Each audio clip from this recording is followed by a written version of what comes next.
And we're getting the non-North America model? Is that what's happening? Did you screw me, Jake? Did you f me, Jake? Folding phones are getting more popular than ever. So popular that people apparently chose the worst form factor to be the most popular one of them all, which was the Samsung Flip, which I unboxed in my last phone video. Am I the folding phone guy? That's Linus. That's anyone else but me. This is the Huawei Mate XS2. In China, as far as I understand it, this is a hot item. But over here in the West, they had to make some compromises. So I'm interested to see how that all plays out after I open the box. I can't read that. Oh, but right off the bat, it's unfolded already, and we can see on the back we got this nice 3D fiberglass design. Ooh. Oh, there's a case. This is a weird design to have a case for. Okay. Okay, that kind of snaps in, so that's nice. Oh, it goes the other way. So you do this, you fold it in.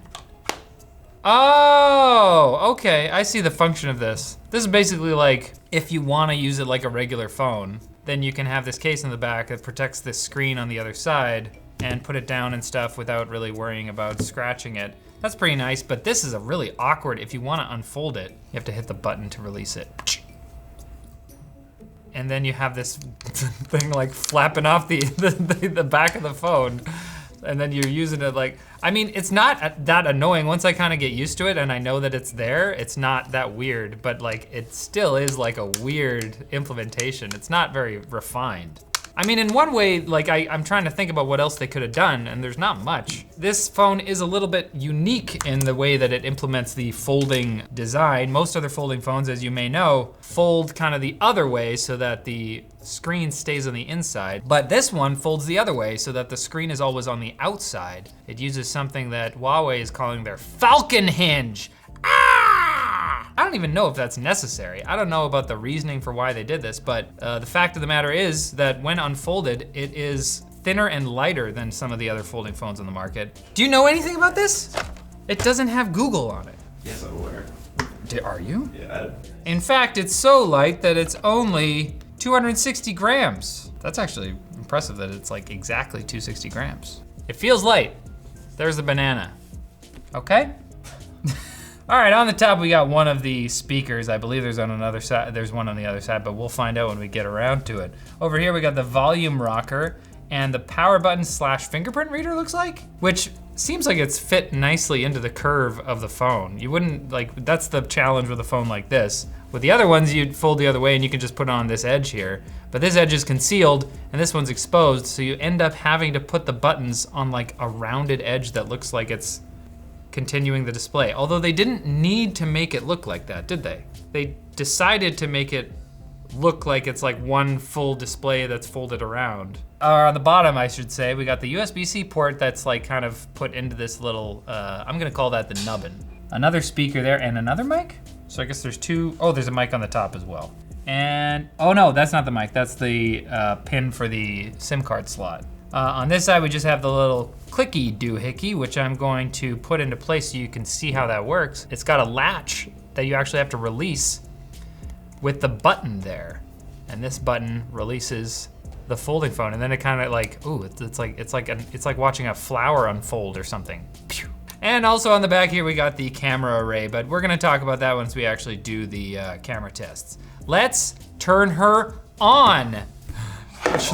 Let's turn it on after I talk about our sponsor, Vessi. Do you hate wet socks as much as I do? I have a feeling you do. Vessi footwear makes lightweight, breathable, and most importantly, water-resistant shoes, so no more squelchy socks. Their Dymatex material not only keeps your feet dry, but keeps them warm in the winter and cool in the summer. The stretchy design shows that comfort is at the forefront. At times, making you forget you're even wearing shoes. Vessi makes cruelty-free products, right down to the glue, so their shoes are 100% vegan. Your feet deserve a little treat, so click the link below and use promo code ShortCircuit to save $25 today.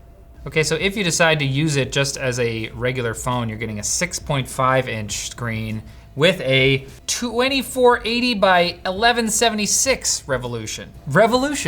Let's go. Unfolded, it's a 7.8-inch screen with a 120 hertz refresh rate, which is pretty nice, with a 2480 by 2200 resolution. And Jake really wants me to tell you that means it's FHD+. It's like if you had the short side of a 4K display twice. Does that make sense? I also neglected to mention that on the inside, we have a processor that is at this point 2 generations old.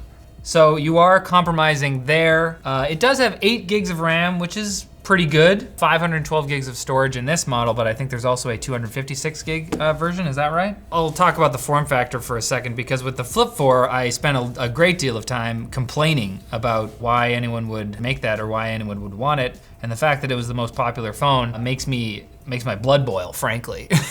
This form factor makes a lot more sense to me. It looks sleek, you know? It looks a lot more sleek. If that's something that you care about, if there were more phones on the market that had this form factor, I would expect this to be more popular. As long as you're talking about the aesthetics of it and like feeling cool, this feels pretty cool to kind of like fold it up like this, and especially having the physical release to be like, oh, I'm on the phone. Hold on, let me check that on my little mini tablet thing. That feels cool. That feels way cooler than using one of these phones and being like, oh, let me just see. Nerd.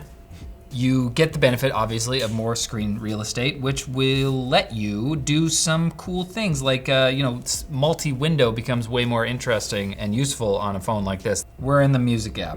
I bring it in, bring it up, and the multitasking interface also looks like iOS. That's interesting. If I touch and hold, no, does that give us an option? Oh, I can get rid of it. What's this? Oh, I made it windowed. And that is smooth. You can really see that on the one hand. Well, I mean, you can't maybe on YouTube or Flowplane or wherever you're watching this. Okay, we can't have multiple. We only have the ability to have our sidebar. Oh, that's pretty cool though. Optimally, I would love if you could like pin an app there and then minimize another app and put it like here so you can just like immediately switch between them like it was a taskbar. That's pretty cool that they like hide in the edge of the display there. So if I tap on that, then you have that option. So that's not too bad. Let's see how intuitive this is to put them side by side. Okay, you have to individually tap them to get them out of. I have the app in full screen mode and I do this, and then I can click another one to go in full screen mode. Okay, that's pretty cool. The split screen experience is obviously pretty cool. I like seeing larger form factor Android devices being able to use that kind of thing, so that's great. But this phone is very limited. So the OS is called Harmony OS. It is based on, I believe, Android 11. That might not be accurate, but we're on Android 13 now. You're using it, you can tell that this is essentially Android. The important thing is here, because it is actually based on Android, on some version of Android, you can sideload apps, but a lot of times they won't work properly because the underlying systems are different. There are instant apps that you can use like through the web, but it's a lot of work. It's more work than another device. The other thing that this phone really notably compromises on is the battery. Battery is only 4,600 milliamp hours, which actually is not that small of a battery, but in my experience and in the experience of some other people I've seen reporting on this phone, ends up being not very strong. I think someone was saying with full screen use, they only got like 4.5 hours or something. Huawei sort of makes up with it, from what I can tell, by having a really fast charging. Charge the phone up to 90% in 30 minutes. Obviously, maybe your mileage will vary. I saw some other people saying that's not quite the case, but at the same time, you buy this fancy phone and how much is it, Jake? It's 2,000 euros. There's not a lot of prices available for like what they're selling it for in North America, because they're not selling it in North America, as far as I understand. Oh, this is funny. The Google is still the home page on the browser though. I wonder if that's just like, the typing experience with two hands. YouTube. It's pretty good. I liked that. I liked when I typed like that.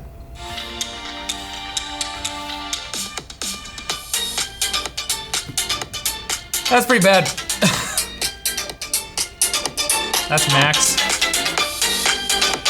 I mean, they're not the worst speakers I've ever heard on a device ever, I guess, but they, there's distortion, especially at the higher volumes there. There's a lack of bass. Anyways, that's the speakers. They're not great. GSM Arena tested it and they measured 506 nits at all the way to the end of the brightness slider where we are right now. So 500 nits for a tablet, isn't the worst thing in the world. What does the new iPhone get? Like, is it 2,000?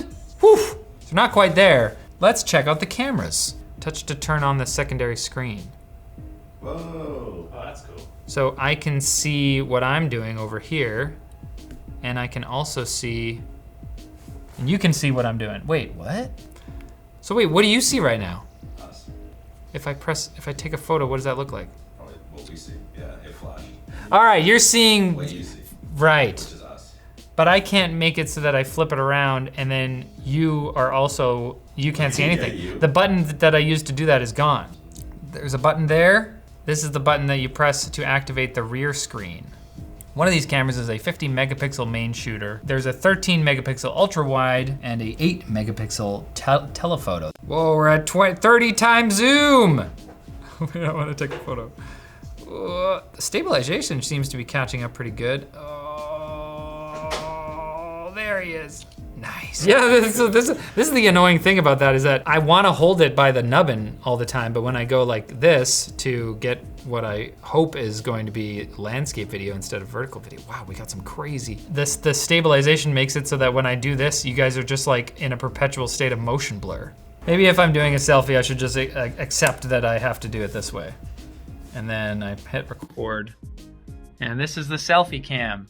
What's up, guys? I did vertical video though. Oh, so. That's what it is.